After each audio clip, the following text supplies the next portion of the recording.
So, you're the one after all. I thought it might be you. The Grandmaster talked to you? I talked to him, yeah. What's this about? You've been making waves. Opening the gates of the Fortress of Dawn? Not bad. But reaching the inner sanctum? All kinds of wheels started turning in Anthem when you did that. What do you mean? Why would anybody in Anthem care about me? I mean that wheels literally started turning inside the palace. Ardenvasa built some device to tell him if a worthy lancer appeared. I hear it told half the city.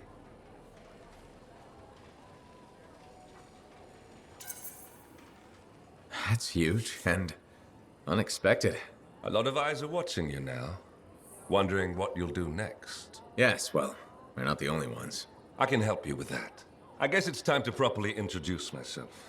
I'm the lawkeeper and storyteller for the Legion of Dawn. The Legion is gone. It broke apart centuries ago. The Lancers left the path, it's true. But there have always been a few souls tasked with keeping the Legion alive.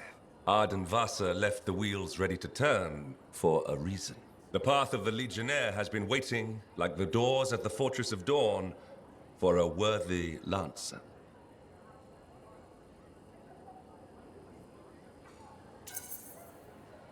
I passed all the tests. I was welcomed into the Legion of Dawn already. Sort of. The trials proved you're worthy to become a Legionnaire, but you're not one yet. You know the stories of General Tarsis. Do you know the tales of her most trusted council? I've heard their names. Children's stories, but I don't think that's what you're asking. You should know whose footsteps you're following. At the height of the dawn, countless lancers flocked to the banner of General Tarsis. All who had the heart to fight were given a place, but a few were more than just lancers. These were the boon companions of Tarsis, walking the path as she did, the Legionnaires. I know you're not asking me to become best friends with the late general. In a way, I am. Ardenvasa, builder of the first javelin, the first emperor. Sanadine, whose swiftness inspired Corvus. Medeiros, Magnastral, and Leotrail the Unbroken. They all had one thing in common. They shared the ideals of Helena Tarsis. And you want me to do that too? Follow in their footsteps. Become a Legionnaire. So many eyes are watching you. If you can do this, revive the path of the Legionnaire, maybe the glory days of the Legion are only beginning.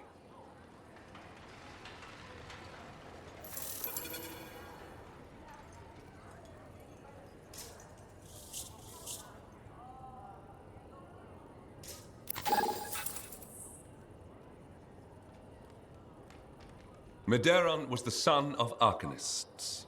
He had lived his entire life in a cavern, underground, hiding. At 10 years old, he had never seen the sky or an Urgoth or any beast but men. The world was utterly unknown to him, except for tales of horror and woe. But among the stories warning children to hide and obey their parents, Medeiros heard one other, a whispered tale of a rebellion against the Urgoth, and a legion rising to set all people free. So, at just 10 years old, Medeiros left the safety of the Arcanists to find the Legion of Dawn. His parents couldn't have just let him go, could they? They forbade him, of course, but he picked his moment and ran away. Raised to be a scholar, he knew how to read the secret signs of the Arcanists. He followed them through the wilds to the Legion of Dawn. Or he tried to, anyway. The Chimera had a different plan. Is this the kind of story where a small boy fights a chimera with a stick and a rock? No. Although most of those stories you've heard are based on Medeiros. He'd never seen a chimera.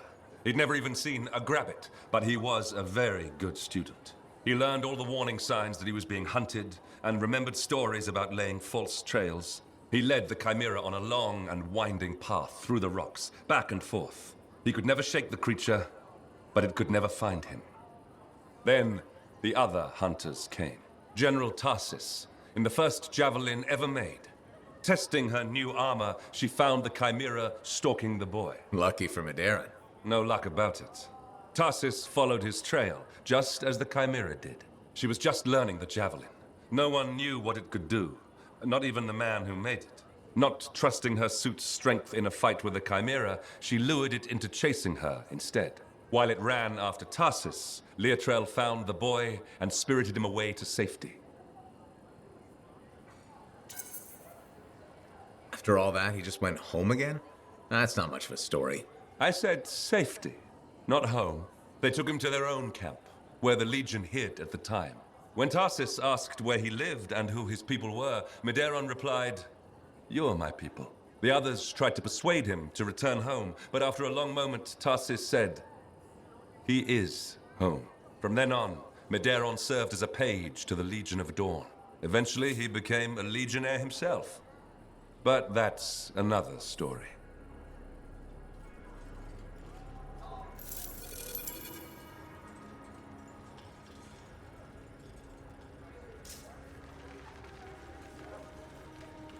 You've walked the path of valor. By now, I suppose that's not really a surprise. It's time to tell you how the freelancers began. Medeiron was raised by the Legion of Dawn. He witnessed Tarsus testing the first javelin.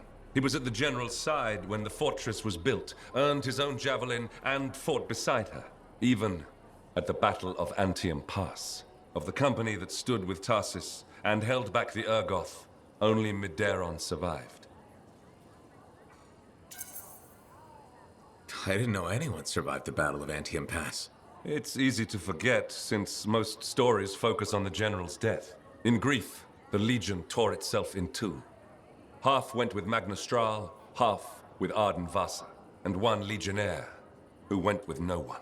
Medeiron stayed at the Fortress of Dawn, even though the gates were sealed and the Lancers gone for good. You said this story was about freelancers. None of us were at the Fortress of Dawn. Of course not. It was locked up tight.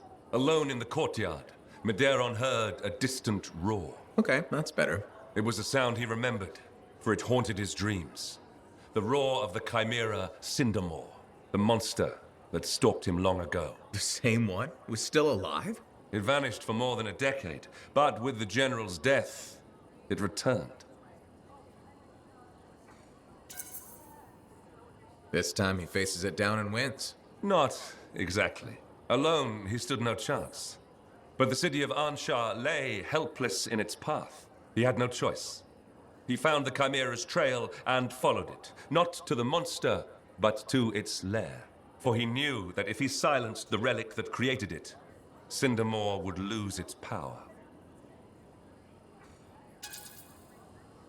That's all great, if the ruin was empty. That was the problem, yes. Medeiron found the relic, though the monster was right beside it. But he had plenty of experience in laying false trails. Medeiron woke the Chimera, and it chased his false tracks while he slipped past and silenced the relic. Cindermore fell, and the Lancer finally defeated the beast that stalked him long ago. In that moment, Medeiron knew his calling, to walk the path of valor, even if he walked it alone.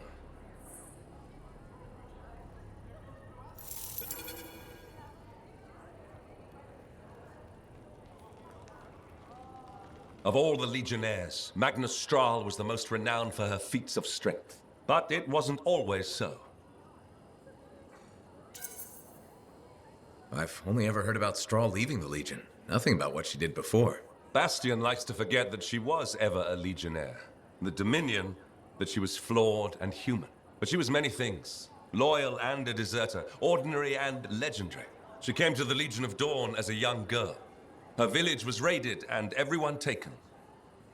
Almost. She was so small she hid inside a basket. The Urgoth surely caught her scent, but they thought her too weak to bother taking. I didn't think Urgoth ever left humans behind during their raids. Stories say they sometimes left the weak, sickly, and elderly, alone, unarmed. She followed the secret Arcanist signs to Sanctuary, where the rebels hid and plotted.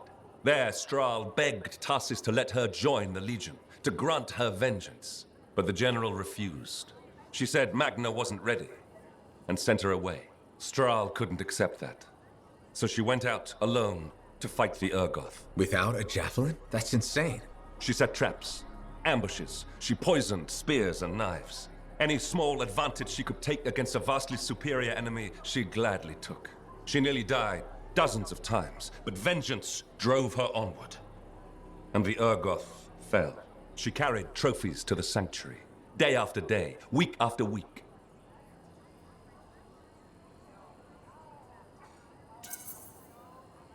She fought even though the odds were against her.